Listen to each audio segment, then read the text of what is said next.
Welcome back. Just to bring a little bit of balance to a very loved-up show, we need the musical influence, and we are still in the business of celebrating fresh talent from all over the continent and beyond.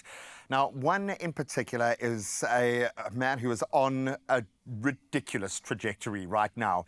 EFACT, who is known for his evolving sound, his heartfelt lyrics that we've been blessed to hear in sound checks already this morning.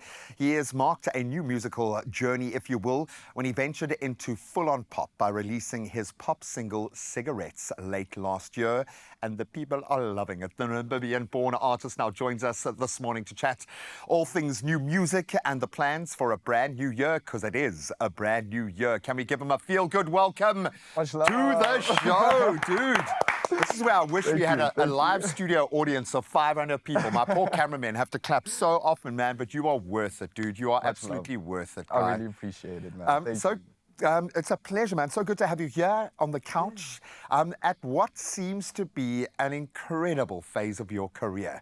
Thank you. So if we check in with you right now, because I think all artists who start to kind of enter that phase of becoming, if you will, are so busy working and concentrating on the music and getting it out there that you don't really have time to take a step back. And that's been all the preaching this morning. It's been taking a moment. So if you take a moment right now to look at where you are in your career, how does that feel, dude?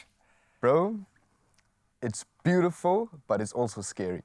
Good. But it's so amazing. I'm so happy, man. Like, yeah, life is great. And it plays, look, you play some sad songs, okay, but clearly you are much healthier for it because you process. So take us back to the beginning of your musical journey, because there are layers to this. Looking at the songs, there is clearly something underneath this all for you. It's not just about having a talent. Where did it begin? So I think, okay, this is actually the first time I'm saying this in an interview or anything, but when my parents divorced in 2014, I think it had a really big impact on how I work through certain trauma. And music or just writing lyrics has always been there, you know, and yeah, that's how it basically all started, I think. And now the joy is we get to process and get the emotional language from you.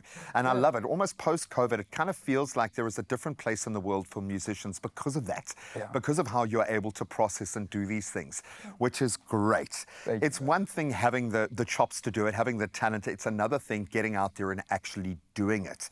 How challenging has that part of the journey been? Or is it just kind of all fallen into place? Well, I have to say, it's extremely difficult, especially because I'm also studying. So I'm kind of balancing two lives. So it is difficult actually doing it. But I think the most important part is just to, you know, trust yourself and trust that things will work out. And, you know, it's fine. If you're a bit stressed and it's overwhelming, just calm down, you know? Just calm down. And but I have a lot of fun, you know, so. Yeah, but it is difficult balancing the two lives. Well, I suppose you need something to write about, so life can't be all too calm and well-balanced, otherwise you're going to have no fodder to put out there. When you've got to start now creating music, and you've got some beautiful lyrics behind what you're doing as well. It almost feels like a bit of poetry woven in there. You've got a very beautiful sounding voice that is quite authentically yours, which is going to be another plus point. But that creative journey, how does that begin for you? Is it a moment? Do you get a hook? Do you hear a song and think, oh, I could do something? How does that kind of play out? It's always different. You know, sometimes I go through something and then I'm like, oh, I need to write about this, you know, my heart is broken. Process. Or I find a melody in my head, you know, that's mostly what happens. I think of something, you know, a melody, and then I'll fit the chords to it, and it just kind of flows from there, and I hum something and then I'll put the lyrics in. It's a unknown creative process every time, which is amazing. But that's creativity at its heart, which is a beautiful thing.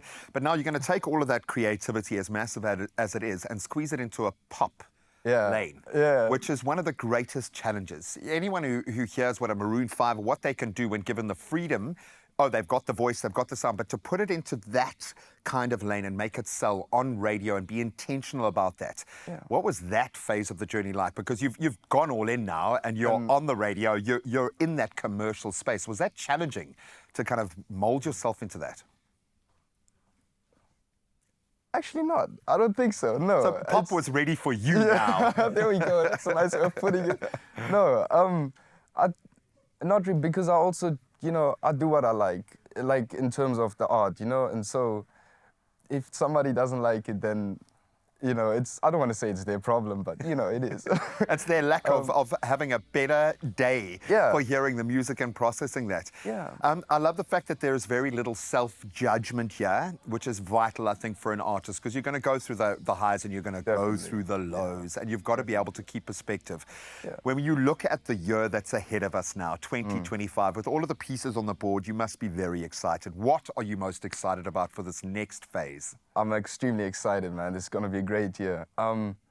Yeah, so a lot of music to just release a lot of music, that's a plan. And just kind of to build connections in the South African industry, in the music industry.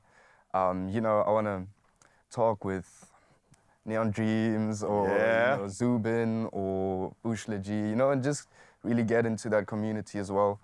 So I'm really excited about that, about the people and the connections. But mainly, a lot of cool songs and performances. I'm excited for performances. I mean, it's ridiculous. Something like 35 songs already in the bank, ready to be released. Your catalogue is immense, man, and that's what's required. Neon Dreams started their South African love affair on this show, dude. So they're probably watching right now. I love you guys. I love you guys so much. But they've realized the power of that network that you talk about in this country, dude. Yeah. You're in the right place. Clearly, you've got everything that you need, and I think the right kind of attitude about it as well. So welcome to the couch officially, my friend. I'm sure we're going to see you here a lot. Thank you so much. The joy is you get to see him perform, yes, live on our show, but go to his socials, connect with him. If you want to collab, if you want to inspire him with new music, if you want to dip into his creative well, reach out, because this strategic network that he talks about is so vitally important. But most importantly, we got him just for us, just for today. More performances coming your way in just a moment. I'm getting hungry, Ryle, please.